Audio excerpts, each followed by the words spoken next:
Yes. You have tuned in to Renewed Mind Revolution podcast with your host, Michelle Cook Hall. Today's podcast is brought to you by Faith versus Fear, Breaking Family Ties, which can be found and available on Barnes & Noble and Amazon.com. This podcast is designed with you in mind to remind you that you can always click that reset button and start all over again. It's never too late to be great. So now I want you to sit back. I want you to relax. I want you to clear your mind, take in that deep breath, prepare yourself for change as we listen in on Renewed Mind Revolution podcast.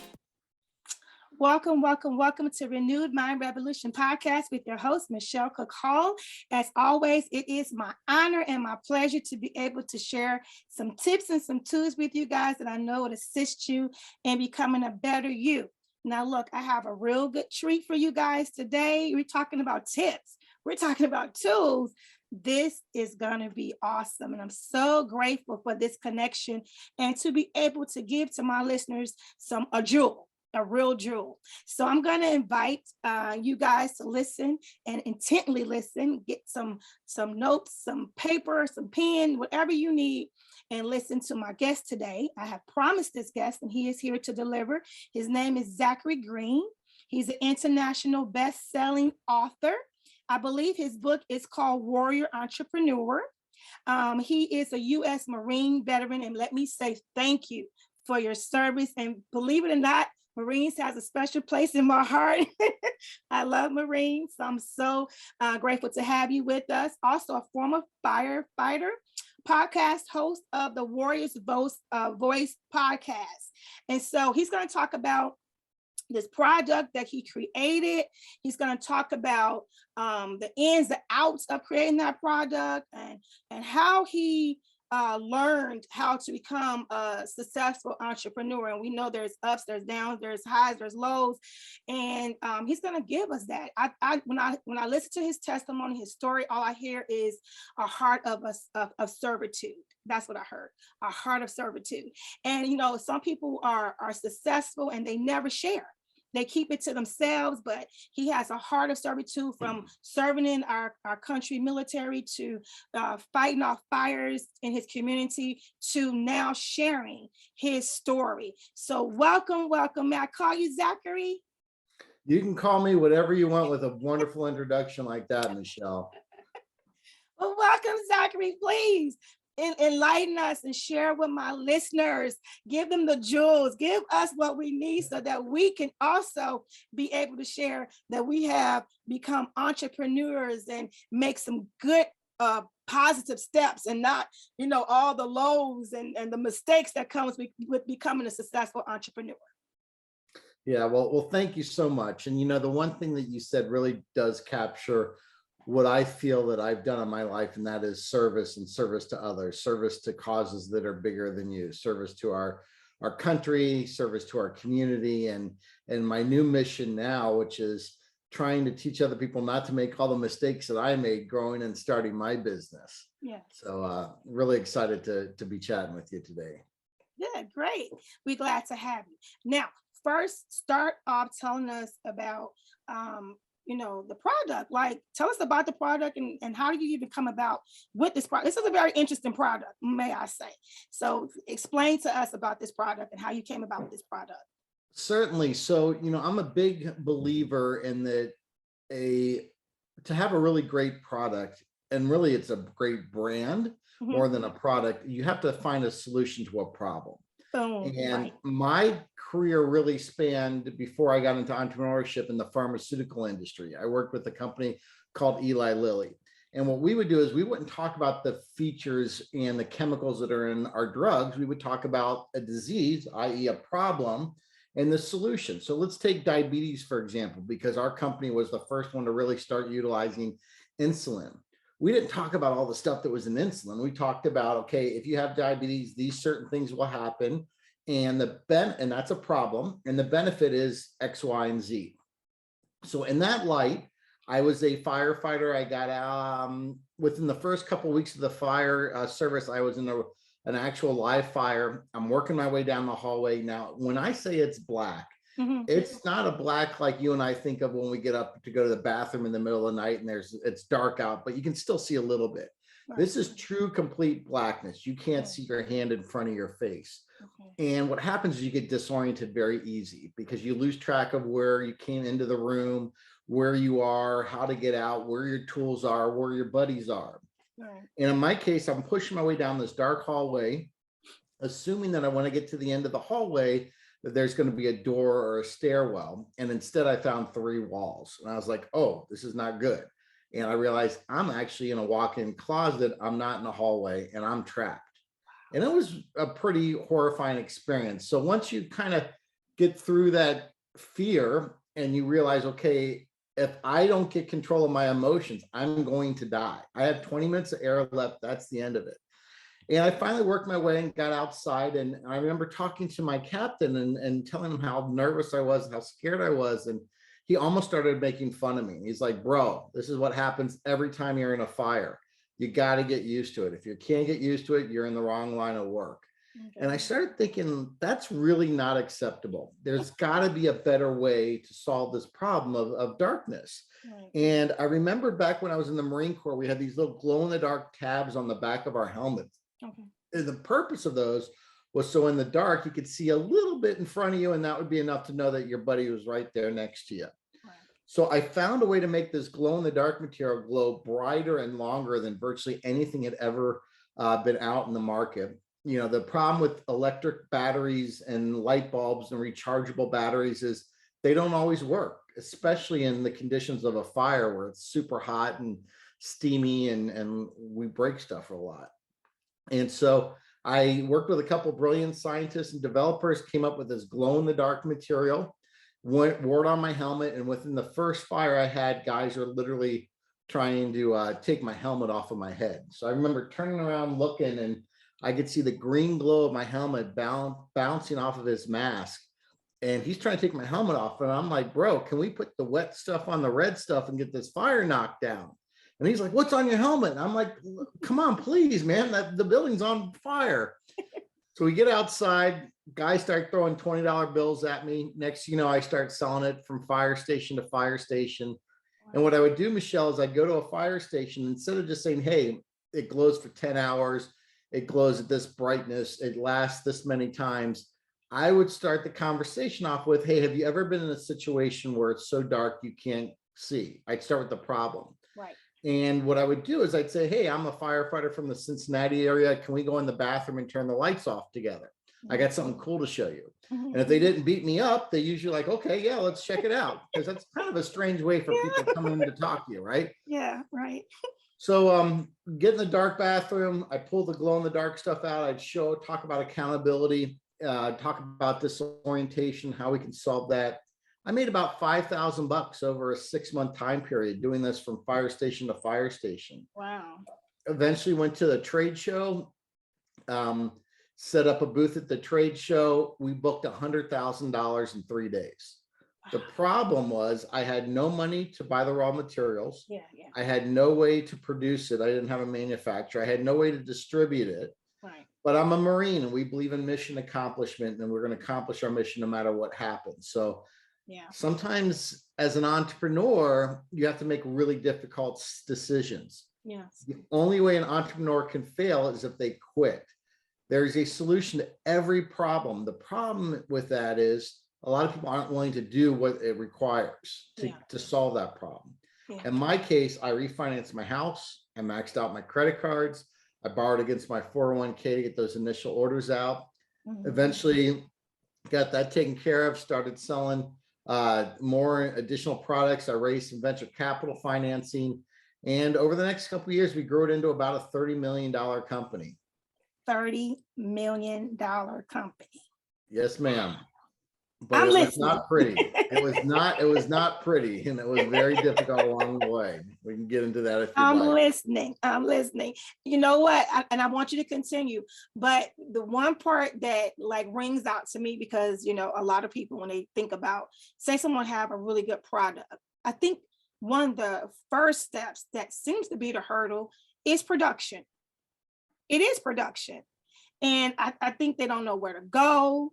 They don't know where to start. They don't know how to even get that ball rolling.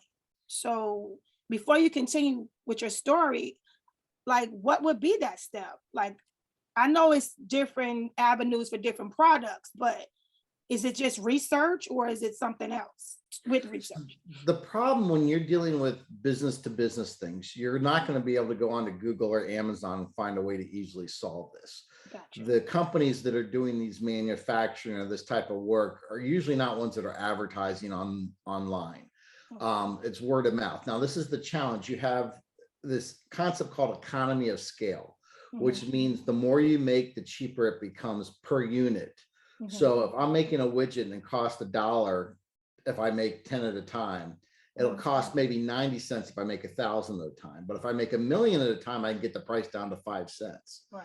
However, I don't have that kind of cash. I don't have that kind of orders. Right. And so what happens is you start with these small orders, but the big companies aren't going to work with you because it's not worth their time. Right. They have customers that have been out there for decades upon decades. Why would they stop all their machines, retool it up to make whatever it is you're going to make and do it? The other option is to go overseas. I mean, obviously China and other areas where it's a lot cheaper. The problem is you've got to produce significant amount of materials because the shipping alone is going to take your lunch from you. Okay. And you may not get the quality that you need. So you have to fly over there and you have to deal with that. And so there's all these challenges, but the best way I can explain it is the way my grandmother always explained things to me. And she goes, it's like eating an elephant. You eat one little bite at a time. So you start with this one small manufacturer. Yeah, you're going to have to spend more money because you don't have that economy of scale. You start to build that relationship with them. The issue for me never really was the cost. It was cash. And let me explain what that means. Okay. There's this thing called the cash conversion cycle. It's the time that you spend money and how long it takes for you to make profit after you spent that money. So if you're building this widget and you got to put in $10,000 to build this widget and you're going to make 20,000. Well, a lot of times you're going to have to produce that product before you even have an order. So how long is that order going to take? Then they place the order. You've then got to package it, distribute it, send it to them. But they're not going to pay you until maybe 30 days or 60 days. Or you know what? They may not pay you, or they may take too long to pay you. So that time that you've got that your cash you put into that raw material, into that manufacturing, and the time that you actually get paid, that's that cash conversion cycle. And a lot of times, myself being one of them, you can sell yourself out of business. And the way you do that is if you're used to doing a couple thousand units at a time and you get an order for 100,000 units, you're high-fiving your friends like, oh, we just hit the jackpot, we're doing good. No, you got to spend cold, hard cash to get that stuff produced. Right. And the bigger the company is, usually the more confusing it is in selling and getting paid and doing these things, or they may willfully delay your payment. And little people like you and I can't do anything about it. So that's when I say you can sell yourself out of business by taking a deal that's so big that you can't afford the cash conversion cycle between the time you take the order, you buy the product, and then actually get paid. Wow. So in that case, it would be, like you said, grandma said, it's step by step by step by step, a little bit at a time. Because I think a lot of times we think about a big picture, and like you said, we get excited, but there's so much more in this process that we don't know, that we have to just kind of take our time with it and not rush it. Right. And it's, you know, the people that start with you are usually not the people that end with you. So you may have a great distributor, a great manufacturer early on, but as you start to get bigger, they maybe can't meet you a certain place. And they're like, well, wait a second, Michelle, I helped you out when you were, you know, early on. I need you to help me out now because you're our biggest customer. And they say it's not show friends, it's show business. And sometimes you just gotta, you know, make the right decision for the business. Right. It's not personal, it's business. So something happened though, right? It's more to the story, right? Is it more to the story? Very much so. So the issue started to come in is a couple things. Number one, I could not afford really good employees. I had employees that had a lot of heart, a lot of dedication, but they just didn't have quite the skill that I needed. So I had to do a lot of work and check a lot of work. And as the company started to build and grow, and I was able to swap out some of those original employees with some people that maybe had some more skills, I still never really gave them the opportunity to grow. And I'm a big fan of hiring really great people and then getting the hell out of their way.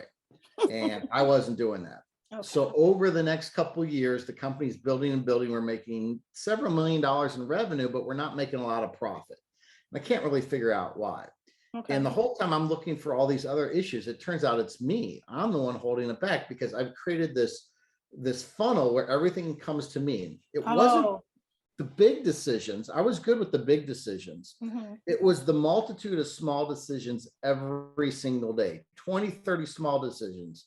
Should we use this size box or that size box? Should we switch our cable provider out with this guy versus this guy because they've got a better deal on their internet? And it came to a head when I knew we were in trouble. We were having problems, financially. I talked to my CFO. I said, look, my family and I are going on vacation. Whatever happens, don't call me unless it's an emergency. Well, 3 days into the vacation, he calls me up. He said, Zach, I'm sorry to inform you, but the big customer that we had done this big order with, they still haven't paid us yet. We had to pay a couple of other things and we're out of money. We're out of payroll. I got 10, maybe 15 employees at this time. And he goes, and we're going to probably have to start preparing for liquidation and ultimately bankruptcy. Now, I've been in some tough stuff in my life. I'm a Marine infantryman. I've been in multiple times life and death situations in the fire department. Never really was scared. I mean, it never bothered me, but this took me to my knees. And when I hung up the phone with him, I thought I had a heart attack because I could feel my chest burning. I could feel these electrical currents shooting down my arm. I couldn't breathe. I'm crying. I'm just freaking out. And I realized, well, my wife realized, she's a doctor, that, hey, you're not having a heart attack, you're having a panic attack. Yeah, exactly. It's my body's way of telling me that it ain't working anymore. Like, this is too much, your stress and everything you're doing. And so I remember I got to this point where I went outside and I was just numb. And I made this conversation with God, this prayer, this negotiation, whatever you want to call it. I'm like, look, if this is it, this is it. And I appreciate and I thank you for this amazing ride you've taken on. I've been able to make products to help 100,000 firefighters, export to 25 countries, got to do all this stuff. But if there's something more out there, you got to help me. Right. And this whole thing kind of came together when I wrote my book, Warrior Entrepreneur, because the book was supposed to be an autobiography. The problem is, my editor said, is Zach, unless your name's Beyonce or Barack Obama, nobody cares about your autobiography, other than maybe your mom and your wife, and hopefully, Michelle, you'd buy my autobiography. That's the only three of you, right? What's the lesson? And so what I went back is I looked at this warrior's journey. And the warrior's journey goes all the way back to Greek times. It starts with adversity. It starts with challenge. We think, as people that had a tough life, a tough childhood, maybe our father wasn't involved, maybe our mom was working 2 jobs, whatever else, so that's a bad thing. That's not. You're building rhino skin. You're getting stronger. Iron sharpens iron, as they say in the Bible. Yes. And what happens eventually, you are going to come to a point in your life where you're not going to be able to make it through that next step. That's called your crucible. For me, that was my crucible when I got that phone call. I know it's my crucible because it was both mental, spiritual, and physical. Everything came crashing. And the crucible basically means whatever you've done up to that point in your life is not enough to get through the next phase. So there's 2 things you have to do when you're in your crucible. Number 1, you have to conquer it, not survive it. You have to conquer it. You have to destroy it. And number 2, you have to transform. Okay. And if you don't transform, you're good right back to where you were before. Okay. Inside that crucible, there's the abyss. Now, the abyss is the bottom of the crucible. It stands for destruction, giving up, death, sometimes suicide. And your crucible could be a drug and alcohol problem. It could be a divorce, a toxic relationship. In my case, it was a business failure. And to get through that, you have to make that change. And for me, what I did was I stepped down as CEO from the company that I started. And I said, look, if I'm being a pinch, I need to open it up and I need to get out. And I need to focus on being more of a visionary and a founder and a spokesman and less of somebody that's running the day-to-day operations. Because the reason we got caught in that situation is I was not letting the good financial people do what they were supposed to do. I kept checking over everyone's shoulders. Yeah. And that's when the company exploded. From that point on, obviously we were able to dance around the raindrops and make the payroll, got everything worked out, and the company over the next couple of years exploded. And when the pandemic occurred, I was able to devote all my time into finding a way to pivot the company and change our direction, because we weren't selling a lot of our products through traditional means during COVID, but we started making COVID protective barriers, and we became Home Depot's #1 provider of COVID protective barriers during COVID, because I was able to change the machines that make my material into an exit sign and make it into a larger COVID protective guard. And that really is the warrior's journey, and we can apply that to life. We can apply that to business. We can apply that to relationship. It's hardship. It's giving you that rhino skin. Iron sharpens iron, getting you stronger, because the more crap that you have, the better you start to deal with it. And then you have your battle, your crucible, and then you transform and change into that warrior once you come through that crucible. Yeah. Okay. So like my motto I always live by is like these two words. They're like perseverance and persistence, right? Persevere, persistence, persevere, persistence.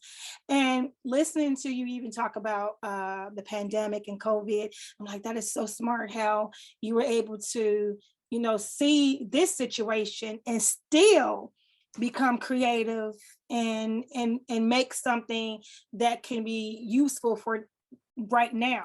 And what I think amazing about that, I'm going to give you all the accolades. I am, because a lot of times when people are in business or produce anything, anything that people are doing, when there is something that comes in their life or come there and it knocks them off, they completely, like you say, will just kind of give up.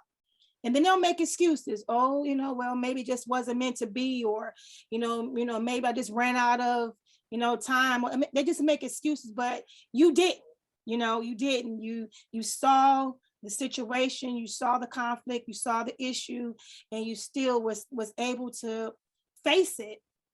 And I think we all need to face whatever it is that we, come in contact with. If it's a conflict, we have a tendency to either run or fight, right? Fight or flight. And, you chose to fight. And I think that's awesome. I think it's really awesome. And the reason why I think that's awesome and why I was appreciative to have you is because I like to remind people that it is possible. It is possible. People seem to, have this attitude sometimes as if their scenario is the worst. And I'm always teaching that there's someone who has dealt with something worse than you, and they have learned to stand and to face it and to overcome it. And so you're not going to be the only one. And the only thing that's consistent, which I teach all the time, is change. The only thing that's consistent in life is change, and so well, it's that. Yeah. And again, the word, I love persistence. I love perseverance. My favorite word is actually grit. And I think they all three kind of mean the same thing. Grit is having that toughness to be able to go through and to do that. The difference between the entrepreneur that succeeds and the one that fails is simply one quit and the other one didn't. Yeah. And it's okay to quit if you've had enough. You eventually get to that scale where the crap is just not worth it. Some of the sacrifices I had to make was putting my house as collateral against a bank loan, was taking on over $150,000 in credit card debt that my company had charged up, but I was responsible. And I had to sign that thing saying that I would pay this back if we defaulted or went bankrupt. So you're absolutely right. Change is one way of looking at it. We can't affect change. We can only affect what we do to it. Yeah. But another way I look at it from a warrior standpoint is chaos.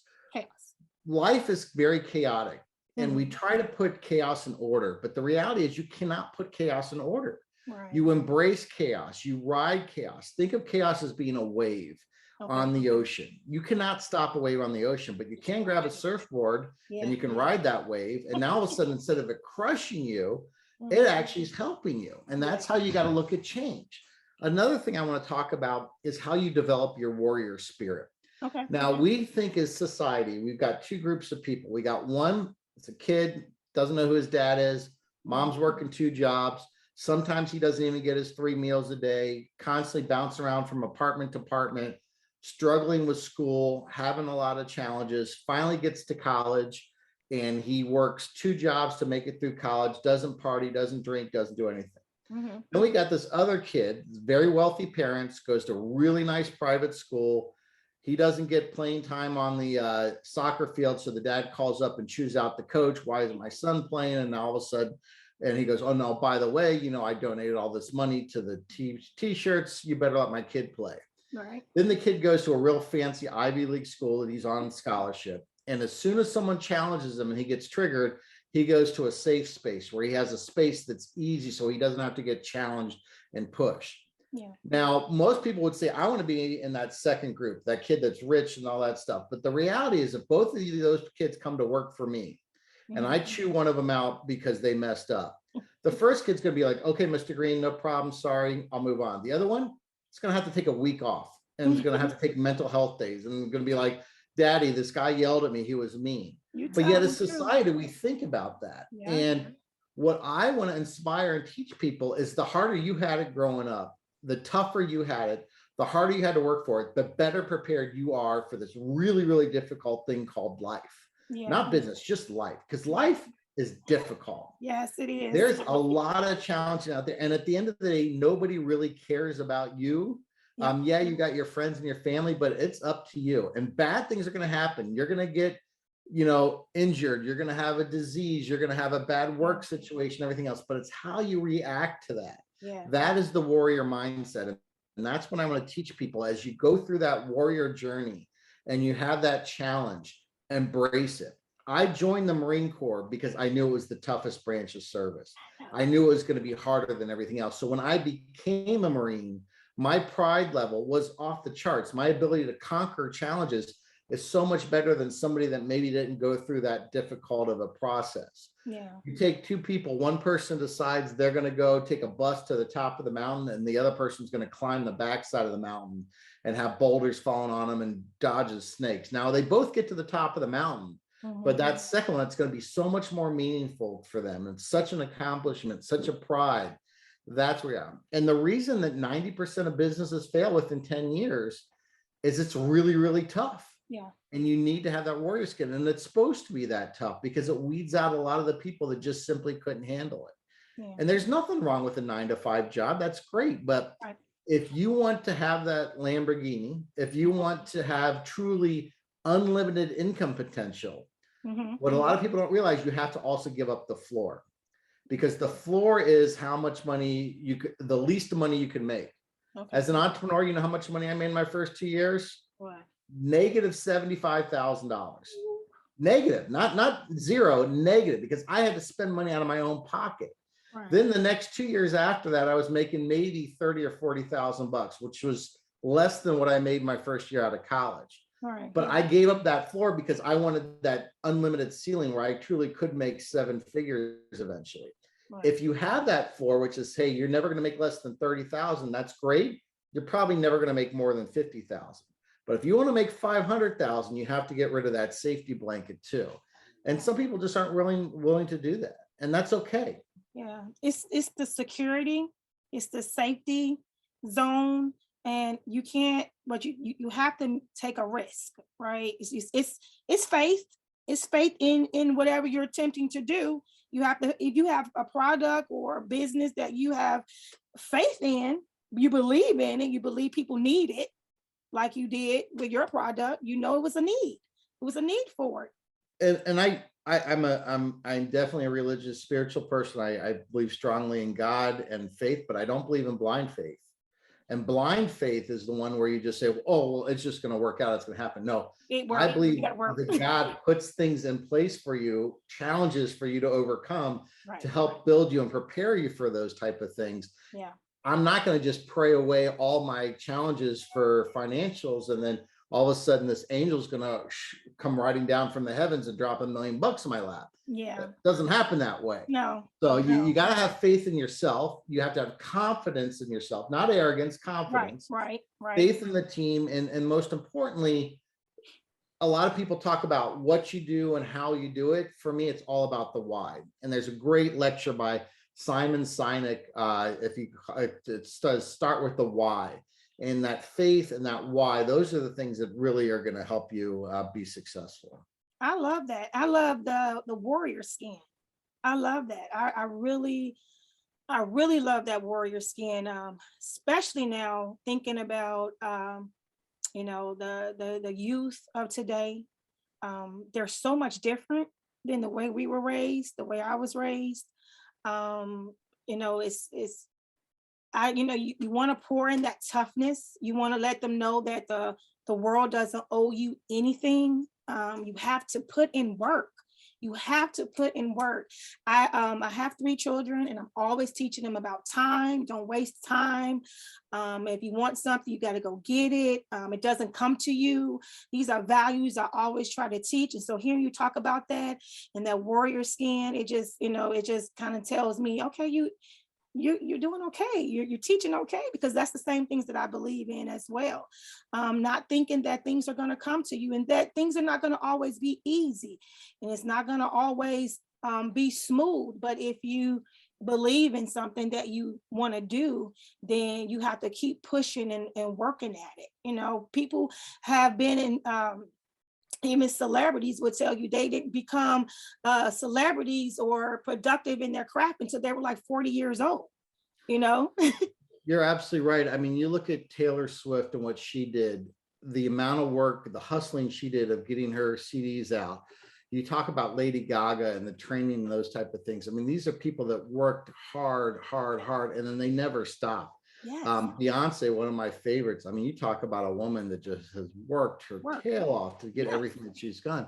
So I do believe that there is a balance. We don't want to be, so the ancient Spartans, which I research in my book, it's where my logo comes from on my company, the Spartan logo. They literally took the babies away from their mothers and put them into these camps until they were like 20 years old. And the whole time in their camp, they had to fight each other. They had to fight for food. They were beat up all the time. They were growing these amazing Spartan warriors, these tremendous Greek warriors. But that ain't a very fun life, right? So then you take the opposite end, where we're giving them all participation trophies. We're giving them safe spaces. We're letting them choose what gender they want to be at whatever, at 9 years old, just because at 9 years old, hell, you and I didn't know what the hell we wanted to be at 9 years old. I'm certainly glad I didn't make any major, decisions like buying a car or doing something crazy like that. But we've gone too far that way. Yeah. So we got to give them a point of firmness and integrity, and teach them about the why, but also know that comfort is not going to allow you to grow. You need to have discomfort in order to grow, in order to learn. Oh yeah. Just if you're lifting those weights, you got to lift heavy weights that are hard, and that's how you get stronger. And that's really what my book is about. And it's what's about my new process that I'm on now, which is this warrior framework journey, where I'm creating this online, think of it almost as like a university. And it's going to be almost like a board game where you're moving across your token across different pieces, and you're going to get awards as you get through that. So it starts with the warrior journey. There's 8 or 9 different sections. You talked about perseverance, challenge, grit, serenity. We talk about mental health. We talk about taking care of your mind and your body. Yes. And then once you get through that section, you'll win a certain little like award or a badge, and we'll go to the next one, which is, how do you start your business plan? How do you look at finances? How do you do the sales and marketing? Talk about employment. And you'll get to choose which one of these courses, like a university, you get to take. But it all starts with that warrior spirit, because if you're not willing to be a warrior, I don't want to work with you anywhere else from that point on. Right. When the going gets tough, I want you to lean forward and lean into it, not back off.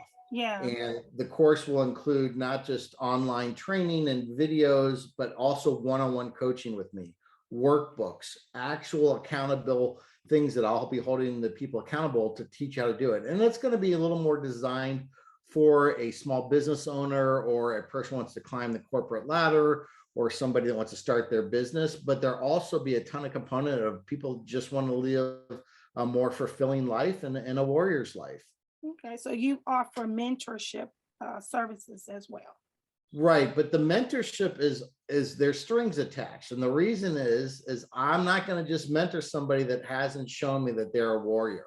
Okay. in order to get the mentorship, you have to complete certain challenges along the way. You have to fill out the workbook. You have to show me that you're doing it. And then you get time with me. And then we move on to the next phase. And then eventually we'll have small group meetings and we'll have seminars and we'll have all these things. But it all goes down to that warrior mindset and how we can apply it to different things in life. That sounds awesome. So tell my listeners, how can they purchase your book? So obviously Amazon, Barnes and Noble, pretty much anywhere books are sold, you can find it. But I would like to offer a special discount for your listeners, Michelle, if they go to my personal website, which is warriorentrepreneurbook.com. They type in the coupon code podcast 2021, podcast 2021. They can get 50% off either the hardbound book or the paperback book. We also have audiobooks on there and also ebooks. That's awesome. So 50% off. Most importantly, please, please, please go to the bottom of the website, fill out the contact us of information. I am looking for beta testers for this Warriors framework, this process. It'll be a very deep discount, but I'm looking for people that can fill the stuff out, go through the forms, go through the process, and then provide feedback to me on how well it's working for them. That sounds really, really good. And I appreciate you giving my listeners a discount. It's a really good discount. I love discounts. So before we say goodbye to my listeners, please let them know something that you want to leave with them for today. Give them a nugget, give them a last word that they can take with them. Yeah, I think when it really comes down to is make a difference, stand up for something that you believe in, make the world a better place. When your time is gone, people should really remember you and what you did. And if it's something as simple as them just simply smiling because they know you, that's great. But anything that's worth having and worth fighting for, those great things. And the easy things aren't as valuable as those ones you really have to work for and build that blood, sweat, and tear. Finally, I'd like to say, get a mentor. Find someone that's been there, done that, but also be a mentor. I have learned more by mentoring other people by far than the people that mentored me. Pay it forward. Yeah, I love that. We learn a lot about ourselves when we share. So I love that. Thank you so much. It's been my honor and my pleasure to be able to talk to you today, Mr. Zachary. You have given us so much today. I know my listeners are just like bubbling over with information. I know I've learned a lot and I love the warrior skin. I love that so much. Thank you so much for being my guest today. It's been my pleasure. Thank you guys for listening to Renewed Mind Revolution podcast with your host, Michelle Cook Hall. As always, it is my honor and my pleasure. Remember that I love you, but most importantly, God loves you more. God bless you guys. Bye-bye.